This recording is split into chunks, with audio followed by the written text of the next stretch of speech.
Welcome. Today, we're diving into common GMP failure patterns in the Indian pharmaceutical industry. Guided by the expertise of Dr. S.K. Singh, we'll explore real cases from DEG and EG contexts. Let's uncover the challenges and learn how to strengthen compliance, ensuring quality and safety in pharma manufacturing.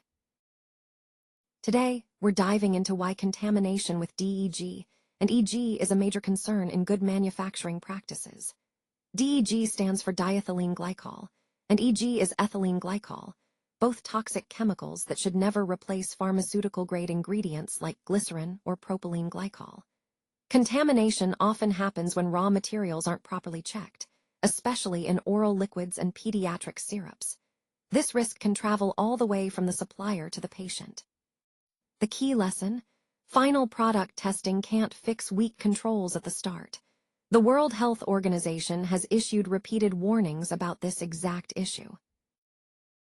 Let's take a closer look at the Indian regulatory landscape, especially around contamination risks like DEG and EG in pharmaceuticals. India has faced several challenges with high-risk solvents, which has put regulators on alert. The CDSCO's recent discussions highlight concerns about solvents like propylene glycol, particularly in pediatric oral liquids. They're pushing for better identification of these solvents in formulations and exploring digital tools to monitor the supply chain. The message is clear: supplier checks, testing, traceability, and process controls must all work together seamlessly to ensure product safety. Let's talk about the first common failure pattern: weak supplier qualification. Too often, suppliers get chosen based on price, availability, or delivery speed. Sometimes it's just because there's an existing commercial relationship, but that's risky. Proper qualification means a thorough process: approval, risk assessment, audits, technical agreements, specifications, and ongoing verification. Without these steps, a manufacturer might buy something like propylene glycol without confirming its authenticity, pharmaceutical grade, or supply chain traceability. That's a gap that can lead to serious quality issues. The second failure pattern we see is blind reliance on the certificate of analysis, or COA. It's tempting to think the supplier's COA says pass, so the material must be safe. But that's a dangerous assumption. A COA is important, yes, but it can't replace your own quality system. There are many ways this can go wrong, from fake certificates, unqualified labs, wrong test methods, to mislabeled containers or even supply chain tampering. Instead, we need a stronger approach, combining the supplier's COA with identity testing, targeted impurity checks, and ongoing supplier performance monitoring. Let's talk about improving GMP by creating a clear, documented risk-based analytical strategy for DEG and EG. This strategy covers everything, from the method, sampling, and testing, to acceptance criteria, analyst and equipment qualifications, reference standards, and handling out-of-spec results.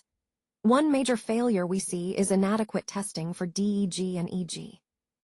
Often, the focus is on routine tests like identification, assay, or water content, but the specific risk of DEG or EG isn't properly addressed. For these materials, gas chromatography is a trusted method. The WHO recommends it, with GCFID being a well-established approach. When it comes to excipient quality, the WHO's GMP guidance pushes us to focus on risk-based controls and smart sampling. But too often, sampling falls short. Maybe not enough containers get checked, or the plan itself isn't solid. Sometimes, the equipment's wrong, seals get missed, or containers get mixed up. These gaps let contamination slip through unnoticed. To do better, we need a sampling strategy that looks at container numbers, supplier history, and the risk factors, like contamination and homogeneity. It's about being thorough, thoughtful, and following approved procedures every time. Let's walk through what a strong control system looks like in managing materials safely. It starts with using an approved supplier, then verifying receipt of the product. Next comes quarantine and identity testing, followed by specific risk-based testing. Only after quality assurance release can the material move to controlled storage, verified dispensing, and full batch traceability. The World Health Organization warns that dangerous chemicals like DEG can slip in through mislabeled products, human error, or even intentional adulteration. This is a high-risk scenario known as material mix-up, substitution, and traceability failure. Imagine expecting pharmaceutical-grade glycerin, but instead, a harmful chemical enters the supply chain. Common causes include similar container appearances, poor labeling, inadequate warehouse segregation, supplier mislabeling, wrong material codes, manual data entry errors, uncontrolled repacking, weak dispensing checks, and incomplete traceability. Each weak link increases the chance of a serious mistake. Now, let's talk about a common failure pattern: a weak pharmaceutical quality system and data integrity issues. Problems with DEG or EG aren't just lab errors. They often reveal deeper flaws across the whole quality system. These can include missed risks, poor change control, ineffective investigations of deviations or out-of-spec results, and even incorrect root cause analysis. Sometimes, staff aren't properly trained on critical controls, and data records might be incomplete or unreliable. All these gaps create vulnerabilities we need to address head-on. When contamination is suspected, we need to act fast and look at everything from the raw material lot involved to all products made with it.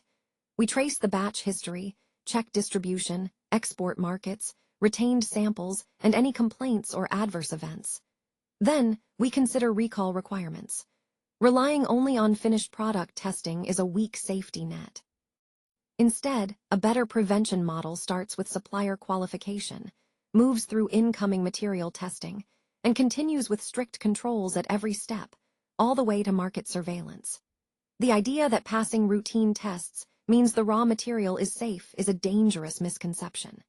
The World Health Organization warns us that finished product testing alone can't catch complex contamination risks in the supply chain. When it comes to preventing DEG and EG contamination, there are some golden GMP lessons we've learned from real cases. First, treat materials like glycerin and propylene glycol as high risk whenever your risk assessment says so. Always qualify the actual manufacturer and supply chain, not just the trader. Never take a supplier's certificate of analysis at face value. Set up a solid testing strategy before you even use the material.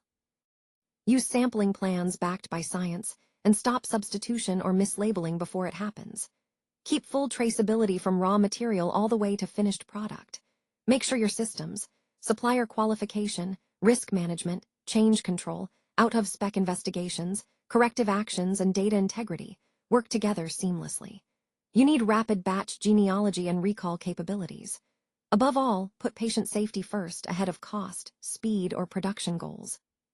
Preventing DEG and EG contamination isn't just one lab test. It's a complete, end-to-end pharmaceutical quality system. If you found this training useful, please give the video a like. We'd love to hear from you. Share your biggest challenge with DEG or EG controls in the comments. Don't keep this to yourself. Share it with your colleagues in QA, QC, production, regulatory, supply chain, and procurement. Follow Siphacos for more insights, and subscribe to the channel to stay updated on pharmaceutical quality, GMP, and regulatory compliance. Thanks for being part of this journey. Thanks for joining me today. If you want to dive deeper or have any questions, don't hesitate to reach out. I appreciate your time and attention. It's been a pleasure sharing this with you. Take care, and I look forward to connecting again soon.